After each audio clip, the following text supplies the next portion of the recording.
Alright, so this is Bart D. Ehrman. He was born in 1955 and is currently an American New Testament scholar and the James A. Gray Distinguished Professor of Religious Studies at the University of North Carolina at Chapel Hill. He has appeared on television for interviews, and several of his books have been New York bestsellers. In this debate, Ehrman claims we have reason to doubt the reliability of the New Testament. Ehrman starts the debate by pointing out to his audience that when we read a Bible today, we are reading translations of the New Testament, not the original text. We don't have the originals. We have copies of the originals written hundreds of years after the originals, and of all the thousands of copies we do have of the New Testament, all of them differ from each other in big and small ways. We don't truly know who the authors of the Gospels are, and there are places we don't know what the author originally wrote. So how did we get our New Testament? Ehrman suggests that after the original was written, copies were made of it. Once these copies were made, copies of those copies were made. This continued on for centuries, and while each copy was being transcribed, people made mistakes. This means copies with mistakes were being copied and further added to the number of mistakes from the first copy. Before going any further, here are some things Ehrman wanted his audience to know. We have thousands of copies of the New Testament, the most of any ancient text ever. In fact, we have approximately 5,500 Greek manuscripts of the New Testament, many of which are fragments whose dates range from the 2nd century to the printing press, and over 94% of these manuscripts are dated to have been written after the 8th century, 700 years later from when scholars generally consider the originals to have been written. So how many mistakes are there really between these manuscripts? Ehrman says there's an estimated 300,000 to 400,000 differences between all the manuscripts we have found. However, most of them don't even matter. Mistakes include things like spelling, eye skips, line skips, page skips, etc. What is important is the kind of mistakes. Ehrman suggests that some parts of Scripture even seem to be changed on purpose. Stories like the woman who committed adultery that the Jewish leaders wanted to stone, mentioned in the Gospel of John, chapter 8, verses 1 through 11, is not in our older manuscripts. It's only present in the later manuscripts of the New Testament, so it's obvious that it must have been added later. Another example is found in the Gospel of Mark. With the early manuscripts found, Mark's ending, chapter 6, verse 8, also known as the resurrection, ends you at the women were afraid and didn't tell anyone. And that was it ended there. Bible scholars have debated reasons for this problem, but Ehrman thinks that scribes must have added the next 12 verses because it is not the only instance in Scripture that seems to have been edited over the years. Another example is that there seems to be a word change in the story of Jesus healing the leper in Mark, chapter 1, verses 40 through 45. Early manuscripts say that Jesus became angry when the leper came to him, while later manuscripts state that Jesus was moved with compassion. This contradiction leads us to question, did Jesus get angry or was he compassionate? Once again, Ehrman thinks scholars could have changed the wording on purpose to make Jesus appear more loving. Wrapping up Ehrman's first bit of this debate, let's end with this quote from Ehrman from the actual debate. Is the text of the New Testament reliable? The reality is there is no way to know. If we had the originals, we could tell you. If we had the first copies, we could tell you. If we had the copies of the copies, we could tell you. We don't have copies in many instances for hundreds of years after the originals.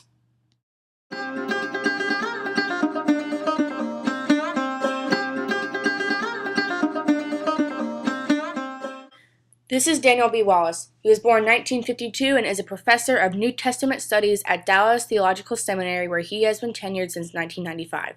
He is also the founder of the Center of the Study of New Testament Manuscripts. In addition, he critiqued Ehrman's misquoting Jesus for misrepresenting commonly held views of textual criticism, especially in Ehrman's view of the orthodox corruption of Scripture. Wallace begins his first bit of the debate listing what he and Ehrman agrees with, one of them being the 300,000 to 400,000 differences between the manuscripts we do have.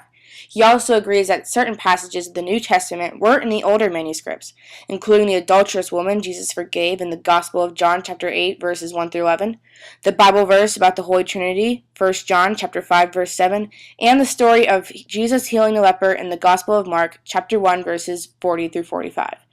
Furthermore, he agrees that Orthodox scribes occasionally changed what they copied of the New Testament text to bring it more into conformity with their views. Here is a quote from Wallace during the debate. All of these agreements raise a fundamental point. Even though we are looking at the same textual problems and are arriving at the same answers most of the time, conservatives are still conservative and liberals are still liberal. What's the issue then? The text is not the basic area of our disagreement. The interpretation of the text is. Even here, it's not so much the interpretation of the text as it is the interpretation of how the textual variants arose and how significant those variants are. That's where our differences lie. He says there are three questions we need to look at. 1. The number of textual variants, how many scribal changes there are. 2. The nature of the variants, what kinds of textual variations are there. And 3. What theological issues are at stake because of these textual variants. Some could say that we can't rely on these ancient Greek New Testament manuscripts because so many of them are fragmentary. While it is true that many of our older manuscripts are fragmentary, it is important to remember that the average Greek New Testament is well over 200 pages long. That means altogether there are 1.3 million pages of text that each leave hundreds of witnesses for every book of the New Testament. In addition, when the New Testament got translated, it equaled to more than 10,000 Latin manuscripts and about 5,000 manuscripts in other languages. After many years since then, it's safe to say we now have about 20,000 handwritten manuscripts of the New Testament in various languages. And as the New Testament was being translated, church fathers made more than 1 million detailed commentaries about the text. Turns out, if all those translated texts from that time were destroyed, the quotations alone would be sufficient enough to reconstruct almost the entire New Testament. Far more important than the numbers of the New Testament is the date of the manuscripts. We have today as many as a dozen manuscripts from the 2nd century, 64 from the 3rd, and 48 from the 4th. That's a total of 124 manuscripts within 300 years of the composition of the New Testament. Now, most of those are fragmentary, but collectively the whole New Testament is found multiple times. How does the average classical Greek or Latin author stack up to this? You see, one could say that every Greek or Latin author has less textual variants in their copies than the New Testament does. Therefore, even those Greek texts are more reliable. However, if we are comparing the same time period, 300 years after composition, the average classical author has no literary remains. But if we compare all the manuscripts of a particular classical author, regardless of when they were written, the total would still average less than 20 and probably less than a dozen.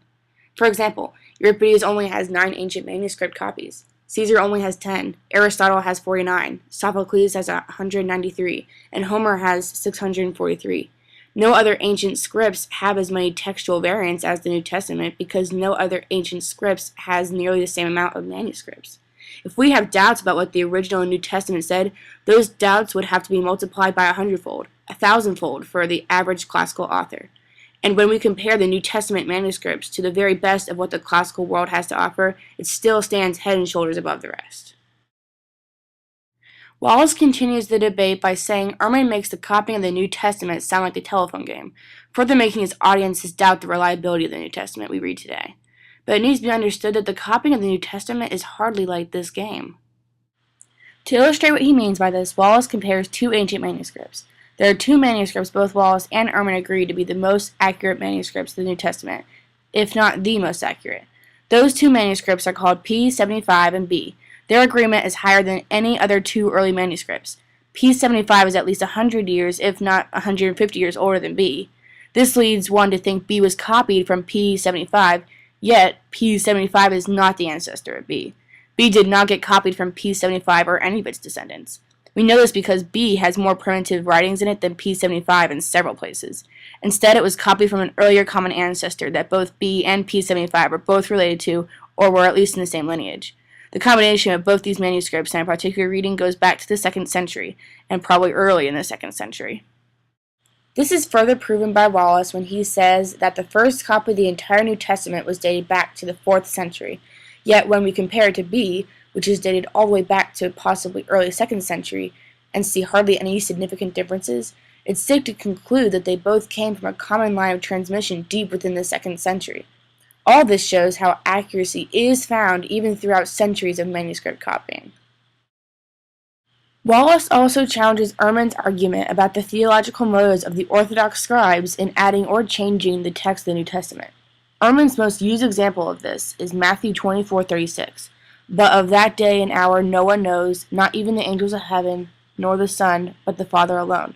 Because the words nor the Son is both mentioned and not mentioned in different early manuscripts, Ehrman claims that this was a big cover-up to try and change the wording to make Christ not sound so ignorant of his own return. This may be true, but it is not likely.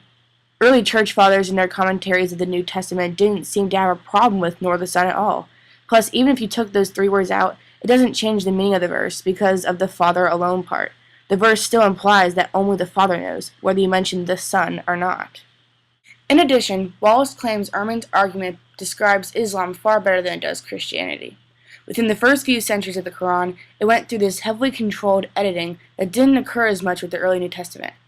Ehrman has also often suggested that these New Testament manuscripts in the first few centuries went through free or wild copying, but you can't have it both ways.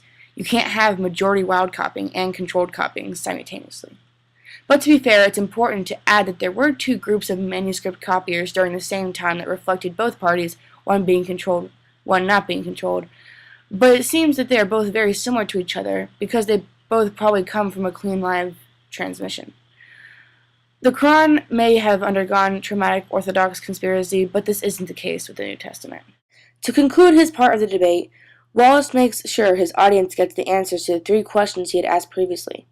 Number 1, the number of textual variants. How many describable changes are there? The New Testament manuscripts have a lot of textual variants because there are a lot of ancient New Testament manuscripts. Number 2, the nature of the variants. What kinds of textual variants there are. 99% of our textual variants make virtually no difference at all. Less than 1% of the differences are both meaningful and viable. Number 3, what theological issues are at stake? Even in that 1% that the differences are both meaningful and viable, Wallace says there isn't any Christian theological issues at stake. Then Wallace ends by stating this quote said by a man named Gordon C.